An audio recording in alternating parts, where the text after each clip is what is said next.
In the last chapter, Edmondson urged us to instill this idea of identification and relating to the characters we read about as one of the most important skills we can offer as teachers. He continues with that idea here in the next chapter called Gender and Identification.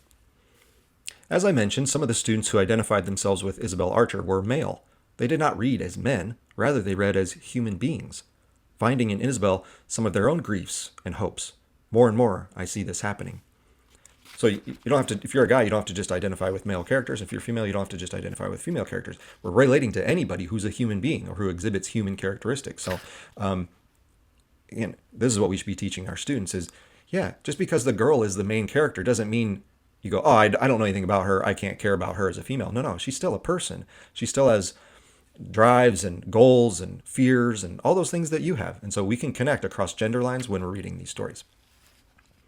I frequently teach the Iliad, generally derided as the most outmoded of books, something to be tossed onto the junk heap of history. When I was teaching as a graduate student at Yale, the book was chiefly considered as an opportunity to reflect on the way that women were regarded in the Homeric period, and then to reflect on how much had changed or was changing. Is the Iliad a book replete with vital possibilities, or is it a mere historical curiosity? Is it locked in the past or a potent guide to the present and the future? A number of my students, men and women both, initially thought that it was a period piece and nothing more. The way the poem treated women disgusted them. In the Iliad, they said a woman has the status of a few bullocks or a bronze tripod or two. Like she's just an animal or an object to be traded. True, some like Helen are beautiful, and that beauty is a sort of power, but it is a limited, debased power compared to what the men wield. This is all well worth saying, well worth pointing out. What the men have is the heroic life, with all its possibilities for glory. As C.M. Bowra describes it, the essence of the heroic outlook is the pursuit of honor through action. The great man is he who, being endowed with superior qualities of body and mind, uses them to the utmost and wins the applause of his fellows because he spares no effort and shirks no risk in his desire to make the most of his gifts and to surpass other men in his exercise of them. His honor is the center of his being, and any affront to it calls for immediate amends. He courts danger gladly because it gives him the best opportunity of showing of what stuff he is made. Such a conviction and its system of behavior are built on a man's conception of himself and of what he owes to it. And if it has any further sanctions, they are to be found in what other men like himself think of him. By prowess and renown, he gains an enlarged sense of personality and well-being. Through them, he has a second existence on the lips of men, which assures him that he has not failed in what matters most. Fame is the reward of honor, and the hero seeks it before everything else. So it's traditionally you think, well, men have this very clear way of identifying with other men. Like it's about strength and power and being competent and getting the rewards for it. Well, one, what are female characters doing? Or if we are reading these male characters, okay, well, what do female readers think of them? And that's what he offers next. The class was about ready to concur that such a worldview was a thing of the past, or should best be, when one of the women students, usually quiet, spoke up. She said that the poem mattered to her because she could see things from Achilles' point of view. The moment that caught her attention first was the one in which Achilles' father tells him that he must be the best in every undertaking. He can simply never accept the second place. I'm an athlete, she said, and that's how I was raised by my parents and my coaches. I was told that I had to win at everything. I had to come in first all the time. After a while, though, I had to stop living like that. It's too much. Have you ever wanted to go back to it? Someone asked. Yes, she said, all the time. It makes life incredibly intense. By which she meant, I suppose, that such a life provides ongoing energy. It allows for full, unambivalent human exertion in the midst of a culture that often encourages self-dividing responses. So in our culture that says, be great, be excellent, but also be generous, and take the lead, but also be calm and quiet. Sports kind of teaches you, at least traditionally anyway, there are nuances to it, but sports kind of teaches you, well, like, you have to give your all. If you don't give your all at this, then you're going to be a failure, and you're actually not living up to what the sport is and what it expects of its participants. You have to give your very best. That's the whole point of participating in sport. So she's saying, yeah, that requirement is an intense experience. It feels good sometimes to give your all to something.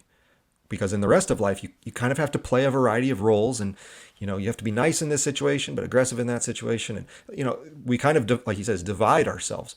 But sports asks us to give our full effort every single second we're on the field, on the court, in the pool, on wherever you are in the weight room, and that's one way of going through life.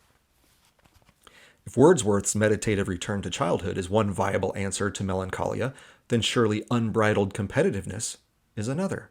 Remember, the whole point of what he's talking about here the last couple chapters is we're trying to give people options for life. How could you go through life? Well, Wordsworth had one option. Edmondson saw it could work, but also had some problems with it. And we're seeing here's another option. It's very different than Wordsworth, but it is something you can do. And it might work for a while, but as we're getting into, well, it has some downfalls too. So we're constantly trying to figure out what is the best way to live and how can we see those options played out? Well, in stories, we get those examples for us. Competition can be a way to give what's vital in you more life. You could see that what had once been closed off and left behind for this student began to open again. The life of competition, the agon, is not for everyone, and it will not be approved by all. But if it is your highest aspiration, the thing you most want, then whether you take the path or not, it is worth knowing about your attraction to it. Homer's heroic life is the life of thymos, the thirst for glory. And if you are, at whatever depth, an individual driven by thymos, by the desire for glory and praise, despite the moral censors you've thrown up against that drive, you need to deal with the fact in one way or another. I know no better way to begin doing so than through Homer. I talk a little bit in my sports and literature class about Achilles and his immense competitive drive. And I relate that intensity to some modern day athletes that also kind of act like Achilles in certain situations. And so the use of the Iliad and this idea of competition is something I actually go into much more depth about in my sports and literature class beyond just general reading in literature. So if you're interested in more of that, please check out my sports and literature course. We touch on why acting like Achilles can be good, can also get you in trouble sometimes. Another classroom scene can help to illustrate the kind of teaching I want to endorse. A student in the same class, a young African-American woman, professes in her opening essay on the good life to be an ardent Christian. She believes in doing unto others as you would have them do unto you, in turning the other cheek. She believes Jesus to be the most perfect of mortals. But she reads the Iliad, and after a period of indifference, she's galvanized by it. What sweeps her in is a life where triumph matters above all else. She's fascinated by the fact that the warriors in the poem always seek victory. Envy is not a vice to them, it goads them to glories. The young woman who, it comes out, wants to be a well-to-do corporate lawyer has no trouble seeing some of herself in the unapologetic ambitions of Homer's heroes. But then, too, she wants to be a Christian? Jesus' originality lies partly in his attempt to supersede admiration for the ambition and self-vaunting of Homer's heroes, an admiration very much alive in the Roman Empire Jesus is born into. Which will it be, my student needs to ask herself, Jesus or Achilles? This contrast between Jesus and Achilles comes up in a subsequent chapter here shortly, so be on the lookout for that. But what we're seeing here is that this woman, in this case, thought she was one way. And in fact, that is a good way to be. But she realized by opening up the literature and taking it seriously as a possible way to live, she actually saw the appeal of it. She goes, okay, I understand why people act this way, because I didn't even realize it myself, but secretly, I kind of want to be like that sometimes. Maybe not all the time like Achilles is, but I want to be really successful. I want to be a kind of well-known lawyer. I want to gain some glory and some status. Well, does that mean I'm more like Achilles than Jesus? Where does that leave me? So it prompts her to start thinking about herself more deeply than just going, well, here's the way I live and I don't need to listen to anything else. Like, well, there's a variety of ways of living. And while the way you have might actually be the best way, you also need to recognize in yourself when you're tempted to pursue some of these other paths and understand why you're tempted, because there are some good qualities about going down that road. To be a competitor can be a very good thing. It's what helps your ambition. It helps you become successful, which can help you provide for your family better, can help you have more influence in your community. Like, being successful can be positive. But at some point, why are we aiming for that? For our own personal glory? Well, Jesus tells us that's not what we're supposed to be doing either. So there is a delicate balance, and that's what she's going through in her own mind as she reads this famous piece of art, the Iliad. She's kind of having this slight epiphany that, well, yes, there are different options for my life, and I need to be more aware of those and be more thoughtful about which ones I choose. Of course, what she really needs is a live synthesis of the two. and it is her task to arrive at it. But without the encounter with Homer, and without our raising the simple and supposedly elementary question of identification, is there anything in you that is Achillean, she might not have had access to her own divided state. With such self-knowledge achieved, she is in a position for productive change. This was an instance not only of reading and interpreting a book. We spent a long time coming to understand the heroic code and considering Homer's highly equivocal attitude toward it, but of allowing the book to interpret and read the reader. Again, I talk about this in my sports and literature class a lot too. All my other classes as well. We constantly talk about, if there's a villain of a story, we don't just immediately go, okay, there's the bad guy, they're terrible. We shouldn't even listen to them because they're so awful. We try to go, why does that bad guy think like he does? Why is the villain acting that way? Is there something in that person that actually makes sense? He's doing that for a reason that we can actually all identify with. He's trying to solve a problem. We can go, well, he's doing it in the wrong way. Yeah, but he's recognizing that there is a problem to solve. He's just going about it in a way that we wouldn't agree with, but we can see his point of view. We can see why he thinks that might work. After all, maybe we've tried that in the past. Maybe we've been bad in some instance, or we made a wrong choice, or we treated someone badly. Like, that's what helps us identify with them. And so that's what we're trying to get to here is, yes, we're trying to understand all the positive things. We're trying to live a better life and all that stuff. But along the way, we also need to understand why people do the bad things, why characteristics of people in real life or in stories, even if they're bad, are appealing to us sometimes. And why are we drawn to them? What is it about us? This is where the book starts reading us. What is it about us that makes me drawn to that person's actions, good or even sometimes bad? Helpful or sometimes harmful. Well, this is what she's kind of facing in real time in his own class. So again, I talk about these things in my sports and literature class, especially where we clearly delineate, here's the proper way of doing it, and then here's the shadow side. So where the proper way of being Achilles is, yes, be a tough warrior, be competitive, be dutiful in fighting the battles. There's also a shadow side where that can go too far, and we break down several different types of characters in that class where there's a positive side and then there's also a shadow side that we have to be careful of. And once you start looking at literature like that, it becomes much more enjoyable because you start identifying with the people in the story, but also it helps you identify more with yourself. You start learning about you and other people, and that's what books are really for. Some teachers say that we must teach books like the Iliad because they show us a world so different from our own that it presses the values of this, our world, into sharp contrast. On the contrary, I teach the Iliad because in many significant ways, Homer's world is ours, though we are not always able to see it as much immediately. In a passing remark about Homer, Nietzsche observes that part of what makes his world hard to assimilate for moderns is that to Homer's heroes, jealousy is not a negative emotion, not a feeling to be suppressed. Rather, one's desire for the first place is proudly announced. One revels in the hunger for dominance. In a culture where pagan values contend with Christian values, that is to say, in our culture, often the Christian aspirations to modesty and grace serve to cover over lust for glory and other kindred drives. Reading Homer can peel the cover back and allow us to see ourselves as we are. This great book, among the greatest and the most disturbing in the Western tradition, is anything but a period piece. Rather, it is a book that lives very much in the present. It is news that stays news, to cite Ezra Pound's still valuable, still newsworthy description of what makes literature literature. It's exactly right. We don't read these old texts just to go, oh, this was old. This is how it was then. This is how authors thought back then. Now we're so different.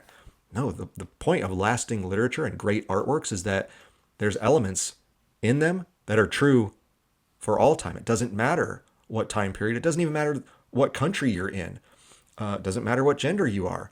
That it's appealing and provides information and usefulness for everyone at all times.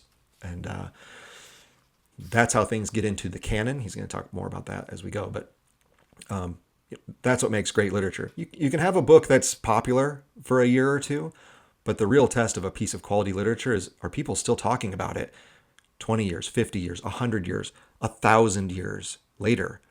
Well, we still talk about the Iliad. Why? Because it's exactly what he just said. There's things in there that we still deal with, and so we need to read it. Yet exactly how far is one to go in expanding literary meanings to make them apt for the present and future?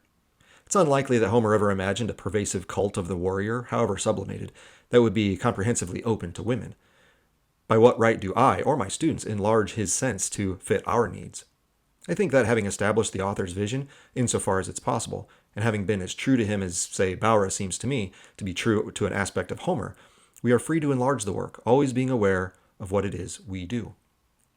The test of the reading that leaves the provinces of the author's vision is use. What can we do with this work? What aspects of our lives does it illuminate?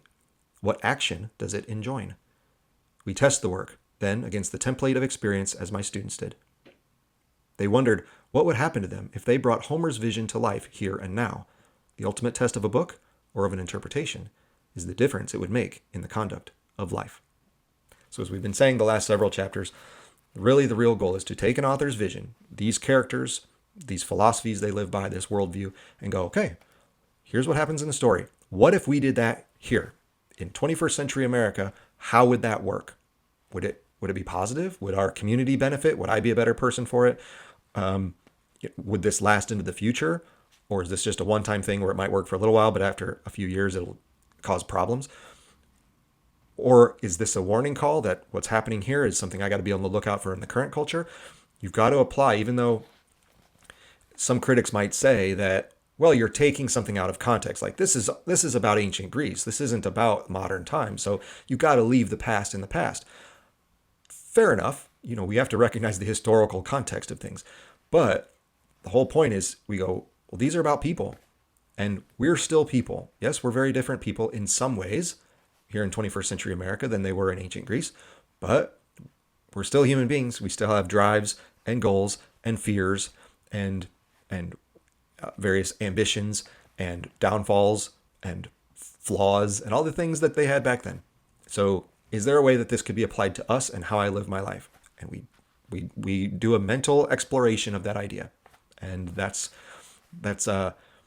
not only something that's educational, but it's also kind of life affirming. Like, wow, I have all these opportunities to try out these possible ways of life, and I can run through them mentally. I might even be able to run through them in some ways in reality and see how they go. But if you're never exposed to different worldviews and different possibilities for living, well, your way of life is very limited. And then you're stuck just going along with whatever other people tell you. And that's not what an educated person does.